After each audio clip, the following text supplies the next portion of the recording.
Job 3. After this, Job opened his mouth and cursed the day of his birth. He said, "May the day of my birth perish, and the night that said, a boy is conceived. That day may it turn to darkness. May God above not care about it. May no light shine on it. May gloom and utter darkness claim it once more. May a cloud settle over it. May blackness overwhelm it. That night may thick darkness seize it. May it not be included among the days of the year, nor be entered in any of the months. May that night be barren. May no shout of joy be heard in it. May those who curse days curse that day. Those who are ready to rouse Leviathan, may its morning stars become dark. May it wait for daylight in vain and not see the first rays of dawn. For it did not shut the doors of the womb on me, to hide trouble from my eyes. Why did I not perish at birth and die as I came from the womb? Why were there knees to receive me and breasts that I might be nursed? For now I would be lying down in peace. I would be asleep and at rest, with kings and rulers of the earth, who built for themselves places now laying in ruins, with princes who had gold, who filled their houses with silver. Or why was I not hidden away in the ground like a stillborn child, like an infant who never saw the light of day? There the wicked cease from turmoil, and there the weary are at rest. Captives also enjoy their ease. They no longer hear the slave drivers shout. The small and the great are there, and the slaves are freed from their owners. Why is light given to those in misery, and life to the bitter of soul, to those who long for death that does not come, who search for it more than for hidden treasure, who are filled with gladness and rejoice when they reach the grave? Why is life given to a man whose way is hidden, whom God has hedged in? For sighing has become my daily food, my groans pour out like water. What I feared has come upon me, what I dreaded has happened to me. I have no peace, no quietness, I have no rest, but only turmoil. Job 4. Then Eliphaz the Temanite replied, "If someone ventures a word with you, will you be impatient? But who can keep from speaking? Think how you have instructed many, how you have strengthened feeble hands.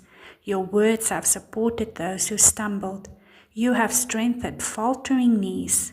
But now trouble comes to you, and you are discouraged. It strikes you, and you are dismayed. Should not your pity be your confidence, and your blameless ways your hope?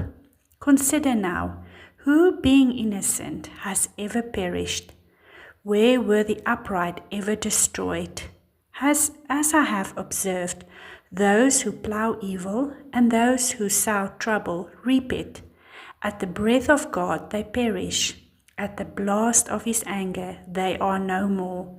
The lions may roar and growl, yet the teeth of the great lions are broken. The lion perishes for lack of prey, and the cubs of the lioness are scattered. A word was secretly brought to me. My ears caught it whisper of it. Amid disquieting dreams in the night, when deep sleep falls on people, fear and trembling seized me and made all my bones shake.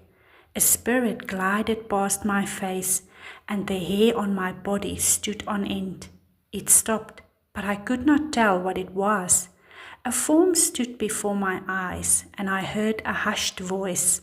Can a mortal be more righteous than God? Can even a strong man be more pure than his Maker? If God places no trust in his servants, if he charges his angels with error, how much more those who live in houses of clay, whose foundations are in the dust, who are crushed more readily than a moth. Between dawn and dusk they are broken to pieces. Unnoticed they perish forever. Are not the cords of their tent pulled up, so that they die without wisdom? Job 5. Call if you will, but who will answer you? To which of the holy ones will you turn? Resentment kills a fool, and envy slays the simple. I myself have seen a fool taking root, but suddenly his house was cursed. His children are far from safety, crushed in court without a defender. The hungry consume his harvest, taking it even from among thorns, and the thirsty pant after his wealth. For hardship does not spring from the soil, nor does trouble sprout from the ground. Yet man is born to trouble as surely as sparks fly upward. But if I were you, I would appeal to God. I would lay my cause before him. He performs wonders that cannot be fathomed, miracles that cannot be counted. He provides rain for the earth. He sends water on the countryside. The lowly he sets on high, and those who mourn are lifted to safety. He thwarts the plan of the crafty, so that their hands achieve no success. He catches the wise in their craftiness, and the schemes of the wily are swept away. Darkness comes upon them in the daytime, at noon they grope as in the night. He saves the needy from the sword in their mouth. He saves them from the clutches of the powerful. So the poor have hope, and injustice shuts its mouth. Blessed is the one whom God corrects. So do not despise the discipline of the Almighty, for he wounds, but he also binds up. He injures, but his hands also heal. From 6 calamities he will rescue you. In 7 no harm will touch you. In famine he will deliver you from death, and in battle from the stroke of the sword.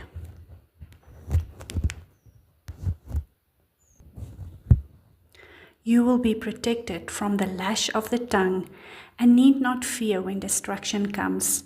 You will laugh at destruction and famine, and need not fear the wild animals. For you will have a covenant with the stones of the field, and the wild animals will be at peace with you. You will know that your tent is secure. You will take stock of your property and find nothing missing. You will know that your children will be many, and your descendants like the grass of the earth. You will come to the grave in full vigor, like sheaves gathered in season. We have examined this, and it is true.